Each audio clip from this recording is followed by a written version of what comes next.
क्या आपने कभी सोचा है कि वो चीजें जो कभी आपकी जिंदगी की सबसे प्यारी चीजें थीं, अब उतनी खास क्यों नहीं लगती? आपका मन क्यों बार बार मोबाइल चेक करने को करता है? क्यों नेटफ्लिक्स पर एक एपिसोड देखने के बाद दूसरा खुद ब खुद चलने लगता है? क्यों आप बोर हो जाते हैं हर चीज से, हर इंसान से, यहां तक कि कभी कभी खुद से भी?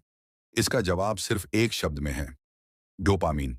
डोपामीन हमारे दिमाग का वो केमिकल है जो हमें खुशी का एहसास देता है। पर आज के डिजिटल जमाने में हम सब डोपामीन की ओवरडोज पर जी रहे हैं। हर नोटिफिकेशन, हर लाइक, हर रील, हर मीठा खाना, हर जीत हमारे दिमाग में डोपामीन छोड़ता है। और जब ये बहुत ज्यादा हो जाता है तो हम साधारण चीजों में खुशी महसूस करना भूल जाते हैं। इस वीडियो में हम समझेंगे डोपामीन क्या है, ये कैसे हमारी खुशी को सपाट बना देता है, और कैसे डोपामीन डिटॉक्स करके हम फिर से जिंदगी के छोटे छोटे पलों में खुशी महसूस कर सकते हैं। शुरू करते हैं। डोपामीन एक न्यूरोट्रांसमीटर है, यानी एक केमिकल जो हमारे दिमाग के सेल्स को आपस में बातें करने देता है। जब भी हमें कुछ अच्छा लगता है, जैसे एक अच्छा खाना खाना, किसी से प्यार भरी बात करना, कोई गेम जीतना, कोई पसंदीदा गाना सुनना, तो हमारा ब्रेन डोपामीन छोड़ता है। ये डोपामीन हमें कहता है, अरे वाह, ये अच्छा लगा, फिर से करना चाहिए। यही वजह है कि हम वही चीजें बार बार करना चाहते हैं जो हमें डोपामीन हाई देती हैं। समस्या तब आती है जब हम जानबूझकर हर समय ऐसे डोपामीन हिट्स ढूंढने लगते हैं। बार बार फोन अनलॉक करना, हर 5 मिनट में इंस्टाग्राम चेक करना, यूट्यूब पर बिना रुके वीडियो देखते रहना, या लगातार जंक फूड खाना, इन सब का असर ये होता है कि हमारा दिमाग धीरे धीरे टॉलरेंस डेवलप करता है।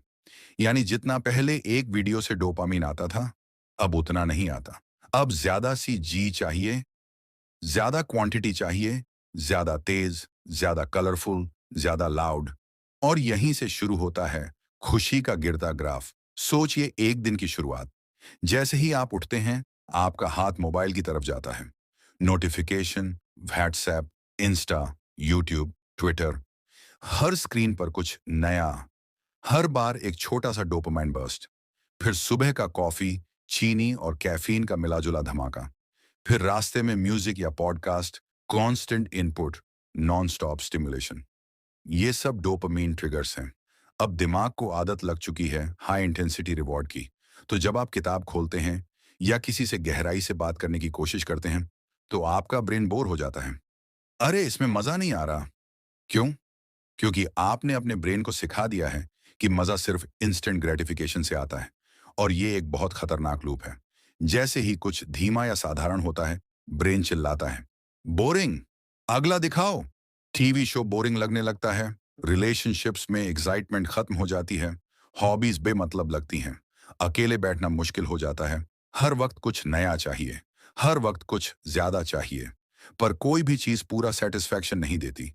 यही है डोपामीन ओवरलोड की असली सजा। अब सवाल उठता है, जब इतना कुछ है दुनिया में, इतनी सुविधा, इतना कंटेंट, इतना फन, तो फिर हम खुश क्यों नहीं हैं? क्यों अब वो गाना हमें नहीं रुलाता जो पहले दिल छू जाता था? क्यों वो खाना अब स्वादहीन लगता है जो पहले लजीज था? इसका जवाब है डोपामीन टॉलरेंस।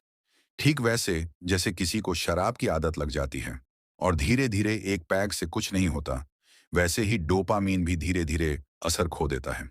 हमारा ब्रेन अब साधारण डोपामीन रिलीज को महसूस ही नहीं कर पाता। और इसलिए हमें लगता है अब कुछ अच्छा नहीं लगता, अब पहले जैसी बात नहीं रही, अब कोई खुशी टिकती ही नहीं। असल में खुशी गायब नहीं हुई, हमारा इसे महसूस करने का सिस्टम ही थक गया है। अब सवाल यह है कि इसका इलाज क्या है? इलाज है डोपामीन डिटॉक्स। डोपामीन डिटॉक्स का मतलब है कुछ समय के लिए उन चीजों से दूरी बनाना जो हमें लगातार हाई डोपामीन देती हैं। मतलब मोबाइल से दूरी, सोशल मीडिया से ब्रेक, प्रोसेस्ड फूड से परहेज, गेम्स, सीरीज और लगातार वीडियो से थोड़ा पीछे हटना और उस समय को लगाना। वॉक पर किताब पढ़ने में, ध्यान करने में, लिखने या संगीत सुनने में, या बस खामोशी से बैठने में। शुरुआत में ये सब बहुत बोरिंग लगेगा, क्योंकि आपका ब्रेन कहेगा, यार इसमें मजा नहीं आ रहा। पर कुछ ही दिनों में आप महसूस करेंगे, आपके मन में शांति आ रही है, छोटी छोटी बातें फिर से प्यारी लगने लगी हैं, खाने का स्वाद फिर से लौट आया है, आप बिना फोन उठाए भी खुश रह सकते हैं। डोपामीन डिटॉक्स कोई पक्का नियम नहीं है। ये एक प्रयोग है अपने दिमाग को रिसेट करने का। अब बात करते हैं प्रैक्टिकली ये कैसे करें। स्टेप एक, एक दिन चुनिए। कोई भी एक दिन तय कीजिए जब आप खुद से वादा करें, आज मैं डोपामीन ओवरलोड से दूर रहूंगा। स्टेप दो, डिजिटल फास्टिंग। मोबाइल को एयरप्लेन मोड में डाल दीजिए, नोटिफिकेशन बंद कीजिए, कोई सोशल मीडिया, कोई यूट्यूब नहीं। स्टेप थ्री, लो डोपामीन एक्टिविटीज प्लान कीजिए। टहलने जाइए, असली किताब पढ़िए, पीडीएफ नहीं। पेपर पर कुछ लिखिए, कोई आसान सा खाना खुद से बनाइए, घर वालों से आंखों में आंखें डालकर बात कीजिए। स्टेप फोर, मेडिटेशन कीजिए। दिन में सिर्फ 10 मिनट भी ध्यान से बैठना ब्रेन को रीसेट करने में मदद करता है। स्टेप पाँच, रिपीट दिस वीकली। हर हफ्ते एक दिन ऐसा रखिए या हर दिन 1 घंटा जहां कोई तेज डोपामाइन ट्रिगर ना हो। धीरे धीरे आप पाएंगे कि आपको साधारण चीजें में फिर से आनंद मिलने लगा है। अब आपको कॉन्स्टेंटली नया नहीं चाहिए और सबसे बड़ी बात, आप फिर से जिंदा महसूस करने लगेंगे। डोपामीन डिटॉक्स कोई ट्रेंड नहीं, ये एक जरूरत है इस तेज भागती जिंदगी में रुककर फिर से सांस लेने की। हर चीज में खुशी कम नहीं हुई है, हमारी महसूस करने की क्षमता धुंधला गई है। अब वक्त है थोड़ा रुकने का, थोड़ा खाली बैठने का, थोड़ा नथिंग करने का। क्योंकि अक्सर खुशी तब मिलती है जब हम उसे जबरदस्ती ढूंढना बंद कर देते हैं। डोपामीन डिटॉक्स कीजिए और फिर से उन छोटी छोटी चीजों में बड़ा आनंद पाइए जिन्हें आपने कब का खो दिया था।